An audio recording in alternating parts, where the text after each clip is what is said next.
പ്രിയപ്പെട്ടവരെ, കഴിഞ്ഞ എപ്പിസോഡിൽ ഭാഷയെക്കുറിച്ച് നടത്തിയ ഇടപെടലിൻ്റെ തുടർച്ചയിലാണ് ഒരു 5-6 വാക്കുകൾ ആലോചിക്കാൻ തിരഞ്ഞെടുക്കുന്നത്. നേരത്തെ തിരഞ്ഞെടുത്ത വാക്കുകൾ ഓർമ്മിപ്പിക്കുന്നില്ല. ആ എപ്പിസോഡിലൂടെ കടന്നുപോയവർ അത് ഓർക്കുന്നുണ്ടാകും. അതിൻ്റെ തുടർച്ച എന്ന നിലക്ക് ഈ എപ്പിസോഡ് ആരംഭിക്കുമ്പോൾ ആദ്യം പരിചയപ്പെടുത്തുന്നത് 2 വാക്കുകളാണ്. ആ 2 വാക്കുകളെക്കുറിച്ച്, അതിൻ്റെ നിരുക്തിയെക്കുറിച്ച് ഈ അവതരണം നടത്തുന്ന എനിക്ക് ആഴത്തിൽ ഒന്നും പറയാൻ കഴിയില്ല. എന്തുകൊണ്ടെന്നാൽ ഈ 2 വാക്ക് എനിക്ക് പരിചയമാവുന്നത് ഞാൻ ഡോക്ടർ ആങ്സി ചായുടെ ഫ്രം ബൈറൂത്ത് ടു ജെറുസലേം എന്ന പുസ്തകം വായിക്കുന്ന സന്ദർഭത്തിലാണ്. ഡോക്ടർ ആങ്സി ചായയെക്കുറിച്ച് ഒരൊറ്റ വാക്ക്, അവർ പാലസ്തീൻകാർ ഭീകരരാണ് എന്ന് കരുതുകയും എന്നാൽ പാലസ്തീൻകാരുമായി പരിചയപ്പെടാൻ അവസരം കിട്ടിയപ്പോൾ അവർ ഭീകരരല്ല, അവർ വിമോചന പോരാളികളാണ് എന്ന് മനസ്സിലാക്കുകയും ചെയ്ത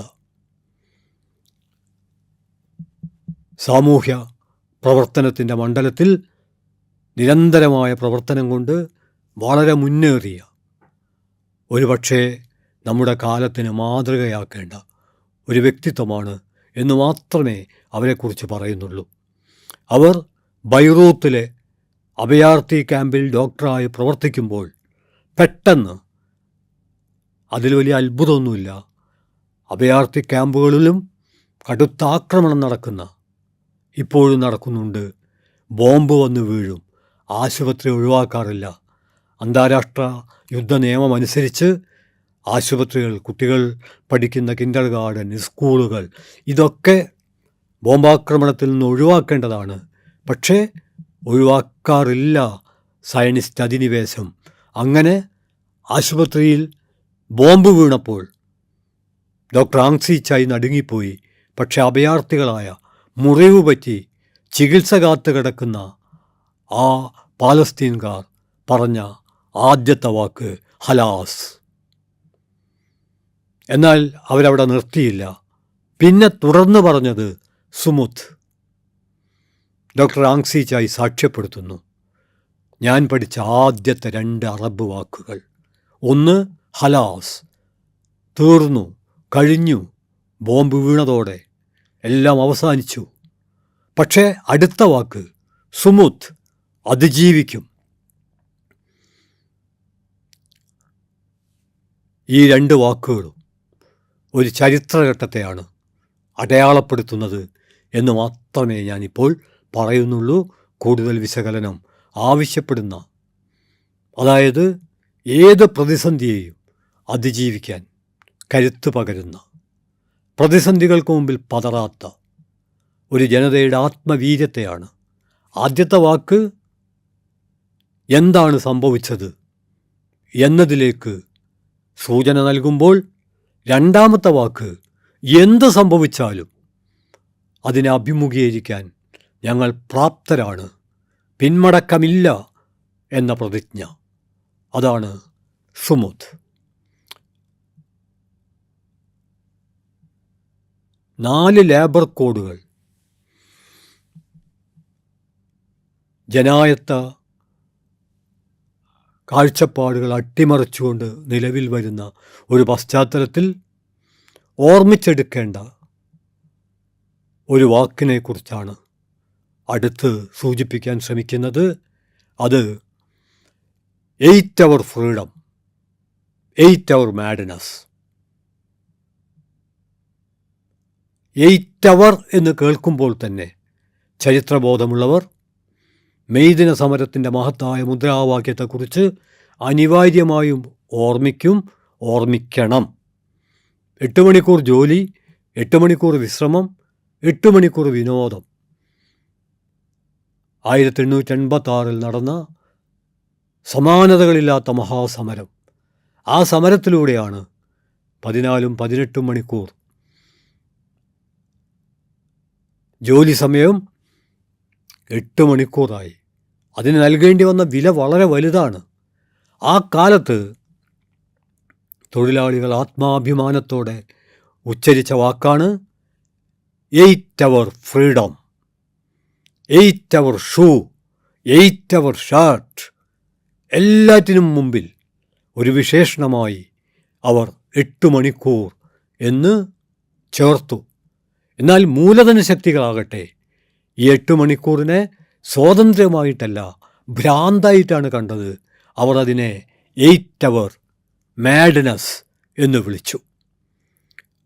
മൂലധന താൽപ്പര്യവും അധ്വാന താൽപ്പര്യവും ഏറ്റുമുട്ടുന്ന വേദിയായി വാക്കുകൾ മാറുന്നതിൻ്റെ ചിത്രമാണ് വ്യത്യസ്ത തലങ്ങളിൽ എതിരിടുന്ന 8 മണിക്കൂർ സ്വാതന്ത്ര്യവും 8 മണിക്കൂർ ഭ്രാന്തും. തൊഴിലെടുക്കുന്ന മനുഷ്യൻ്റെ ആത്മാഭിമാനത്തെ ആകാശത്തോളം ഉയർത്തിപ്പിടിക്കുന്ന ഒരു മഹാസമരത്തിൻ്റെ ഉജ്ജ്വലമായ മുദ്രാവാക്യത്തെയാണ് ഭ്രാന്തായി മൂലധന ശക്തികൾ അടയാളപ്പെടുത്തിയത് എന്ന് മാത്രം ഓർമ്മിക്കാൻ, പ്രത്യേകിച്ചും വർത്തമാനകാല ഇന്ത്യൻ പശ്ചാത്തലത്തിൽ ത്യാഗനിർഭരമായ സമരത്തിലൂടെ നേടിയെടുത്ത 8 മണിക്കൂർ മൂലധന ശക്തികൾ തൊഴിലെടുക്കുന്ന മനുഷ്യനിൽ നിന്ന് ഭരണകൂടത്തിൻ്റെ സഹായത്തോടെ തിരിച്ചു പിടിച്ചുകൊണ്ടിരിക്കുന്ന ഒരു പശ്ചാത്തലത്തിൽ ഈ വാക്ക് വെറും വാക്കല്ല എന്ന് വ്യക്തമാകും എന്ന ഉറപ്പിൽ ആണ് ഈ 2 വാക്ക് ഇവിടെ പരിചയപ്പെടുത്തിയത്. മൂന്നാമത്തേത് വെറും വാക്ക് എന്ന് പറഞ്ഞുകൂടാ, ആ പേരിൽ പ്രശസ്തമായ ഒരു കഥ. എം നൗഷാദ്, മുറിവേറ്റവരുടെ കഥകൾ എന്നതിൽ അഭിമാനം എന്ന പേരിൽ ഒരു കഥയുണ്ട്. സത്യത്തിൽ ആ കഥയിലേക്ക് കടക്കുന്നതിന് മുമ്പേ ഈ വാക്കിനെക്കുറിച്ച് നമ്മളൊന്ന് ആലോചിക്കേണ്ടതുണ്ട്. ഫ്രാൻസിസ് ഫാനൻ പറയുന്നുണ്ട്, വിപ്ലവം എന്ന് പറയുന്നത് അപ്പത്തിന് വേണ്ടി മാത്രമുള്ളൊരു സമരമല്ല, അത് ആത്മാഭിമാനത്തിന് വേണ്ടിയുള്ള സമരം കൂടിയാണ്. അടുത്തൊരു വാചകം കൂടിയുണ്ട്, അത് ഏറ്റവും പ്രധാനമാണ്, ആത്മാഭിമാനത്തിൽ അപ്പവും പെടും. മലയാളത്തിൻ്റെ മഹാകവികളിൽ ഒരാളായ ഇടശ്ശേരി ഗോവിന്ദൻ നായർ പറയുന്നുണ്ട്, മുതലാളി കാരുണ്യം വെച്ചു നീട്ടി, തൊഴിലാളി നീതിക്കായി അംഗം വെട്ടി. ഏതെങ്കിലും തമ്പുരാക്കന്മാരുടെ കഞ്ഞിപ്പാർച്ചയ്ക്ക് മുമ്പിലെ നീണ്ട ക്യൂ അല്ല ആത്മാഭിമാനം. മറിച്ച് പിറന്ന മണ്ണിൽ കാലമർത്തിച്ചവിട്ടി അനന്തവിസ്തൃതമായ ആകാശത്തിലേക്ക് ശിരസുയർത്തി ഞങ്ങളും ഈ ഭൂമിയുടെ അവകാശികളാണ് എന്ന ഉത്തമമായ ബോധ്യത്തിൽ ഉന്മത്തമാകുന്ന ഒരു മനുഷ്യാവസ്ഥയുടെ ആവിഷ്കാരത്തെയാണ് ആത്മാഭിമാനം എന്നുള്ളതുകൊണ്ട് വിവരിക്കുന്നത്. നമ്മൾ കഴിക്കുന്ന ഭക്ഷണത്തിൽ നിന്ന് ആത്മാഭിമാനം ചോർന്നുപോയാൽ, നമ്മളെടുക്കുന്ന തൊഴിലിൽ നിന്ന് ആത്മാഭിമാനം ചോർന്നുപോയാൽ, നമ്മുടെ ജീവിതത്തിൽ നിന്ന് ആത്മാഭിമാനം ചോർന്നുപോയാൽ നമ്മളൊരു ചികരിച്ചണ്ട് പോലെ അല്ലെങ്കിൽ മരമുട്ടി പോലെ ഒരു പദാർത്ഥമായി തീരും. മനുഷ്യനെ മനുഷ്യനാക്കുന്നത് മറ്റു മനുഷ്യരിലേക്ക് പടർന്നു നിൽക്കുന്ന, പ്രകൃതിയിലേക്ക് പടർന്നു നിൽക്കുന്ന ഞാൻ പരാമർശിച്ച ആത്മാഭിമാനമാണ്. അതേക്കുറിച്ചുള്ള ഒരു കഥ, ഒരുപാട് കഥകൾ അതേക്കുറിച്ച് എഴുതപ്പെട്ടിട്ടുണ്ടാകും. പക്ഷേ ഇപ്പോൾ ഇവിടെ സമയപരിമിതി പരിഗണിച്ച ഒരൊറ്റ കഥ മാത്രമാണ് ഞാൻ പറയുന്നത്. അത് അഭിമാനം എന്ന വാക്കിന് നൽകുന്ന ആദരവായിരിക്കും എന്ന് ഞാൻ വിചാരിക്കുന്നു. നിങ്ങളുടെ ജീവിതത്തിൽ, എൻ്റെ ജീവിതത്തിൽ സമാനമായ സന്ദർഭങ്ങൾ വരുമ്പോൾ നമ്മളെപ്പോലെ തന്നെ മറ്റു മനുഷ്യൻ്റെ അഭിമാനവും ആത്മാഭിമാനവും ആദരിക്കപ്പെടേണ്ടതുണ്ട്. നമ്മുടെ ആത്മാഭിമാനത്തിൽ ഒരാൾ കൈവെക്കുന്നത് നമുക്കിഷ്ടമില്ലെങ്കിൽ മറ്റൊരാളുടെ ആത്മാഭിമാനത്തിൽ കാലുവെക്കാൻ നമുക്ക് അവകാശമില്ല എന്ന് നമ്മൾ തിരിച്ചറിയണം. ആ തിരിച്ചറിവിന് തിളക്കം വർദ്ധിപ്പിക്കാൻ ഈ ഒരു കഥ സഹായകമാകുമെങ്കിൽ ഓർമ്മിപ്പിക്കുന്നു. ഇത് ഞാൻ എഴുതിയ കഥയല്ല, ഞാൻ ഉണ്ടാക്കിയ കഥയല്ല. എം നൗഷാദിൻ്റെ മുറിവേറ്റവരുടെ കഥകൾ നൗഷാദ് എഴുതിയ കഥയല്ല, അദ്ദേഹം പുനരാഖ്യാനം ചെയ്യുന്ന. അത് ഞാനിവിടെ അവതരിപ്പിക്കുമ്പോൾ ഉറപ്പാണ് അതിൽ ചില മാറ്റങ്ങൾ വന്നു ചേരാം. മാറ്റങ്ങൾ വന്നു ചേരുന്നുവോ ഇല്ലയോ എന്നുള്ളതല്ല പ്രധാനം. മാറ്റമില്ലാത്ത ഒന്ന്, ആത്മാഭിമാനം എന്നുള്ളത് അനിവാര്യമായും അതിലുണ്ടായിരിക്കും. ഒരു ക്ലാസ് റൂമിൻ്റെ അന്തരീക്ഷത്തിലാണ് ഈ കഥ നടക്കുന്നത്. എന്നാൽ ഈ കഥയുടെ ആഖ്യാനം എത്രയോ കാലങ്ങൾക്ക് ശേഷം ക്ലാസ് റൂമിന് പുറത്താണ്. അതുകൊണ്ട് കഥയിൽ ഒരു അസന്നിഹിത ക്ലാസ് റൂമും ഒരു സന്നിഹിതമായ ഒരു സ്ഥലവുമുണ്ട്.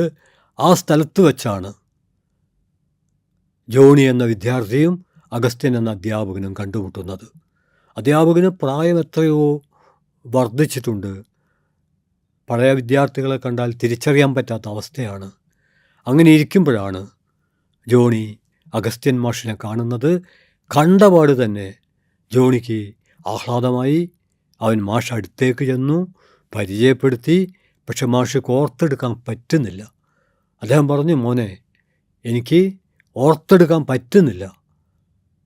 വർഷങ്ങൾക്ക് മുമ്പ് ക്ലാസ് റൂമിൽ സംഭവിച്ച ഒരു കാര്യം ഈ ജോണി മാഷോട് പറഞ്ഞു. ആ പറഞ്ഞതാണ് ഞാനിനി അവതരിപ്പിക്കുന്നത്. വർഷങ്ങൾക്ക് മുമ്പ് ക്ലാസ് റൂമിൽ പഠിച്ചപ്പോൾ ആ പഠിക്കുന്ന കാലത്ത് ഒരു സുഹൃത്ത് ഏറ്റവും മനോഹരമായൊരു വാച്ച്, ആ വാച്ച് ആ കുട്ടിക്ക് പിറന്നാൾ ദിനത്തിൽ ആരോ സമ്മാനമായി നൽകിയതാണ്. അത് ക്ലാസ് റൂമിൽ വെച്ച് ആ കുട്ടി പുറത്തു പോയ സന്ദർഭം നോക്കി ജോണി എന്ന അഗസ്ത്യൻ മാഷോട് കഥ പറയുന്ന ഈ കുട്ടി ആ വാച്ചെടുത്ത് പോക്കറ്റിലിട്ടു. തിരിച്ചു വന്ന കുട്ടി വാച്ച് കാണാതെ ആകെ പരിഭ്രമിച്ചു, ബഹളം വെച്ചു. മാഷോട് പറഞ്ഞു. മാഷ് എല്ലാ കുട്ടികളെയും എഴുന്നേൽപ്പിച്ച് നിർത്തി. വാച്ച് കട്ടെടുത്ത ജോണി കിടന്നിങ്ങനെ വിറയ്ക്കാൻ തുടങ്ങി.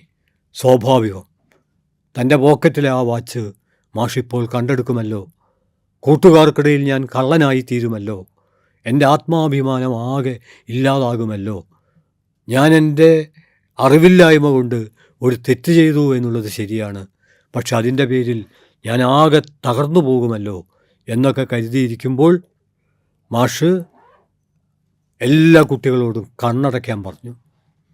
അപ്പം ജോണിക്ക് കുറച്ച് ആശ്വാസമായി. പക്ഷെ അപ്പോഴും വിറയൽ നിന്നില്ല. അങ്ങനെ ഓരോരുത്തരുടെയും പോക്കറ്റ് മാഷ് പരിശോധിച്ചു. ഒടുവിൽ ജോണിയുടെ അടുത്തെത്തി. ജോണിയുടെ പോക്കറ്റിൽ നിന്നും ആ വാച്ച് കിട്ടി. ജോണി വിചാരിച്ചു ഇപ്പം പിടിക്കപ്പെടും. പക്ഷെ ഒന്നും സംഭവിച്ചില്ല. മാഷ് പിന്നെയും പരിശോധന തുടർന്നു. അവസാനത്തെ കുട്ടിയെ വരെ പരിശോധിച്ചു. എന്നിട്ട് എല്ലാവരോടും കണ്ണ് തുറക്കാൻ പറഞ്ഞു. എല്ലാവരും കണ്ണ് തുറന്നു. ആ വാച്ചിൻ്റെ ഉടമയെ തിരിച്ചേൽപ്പിച്ചു.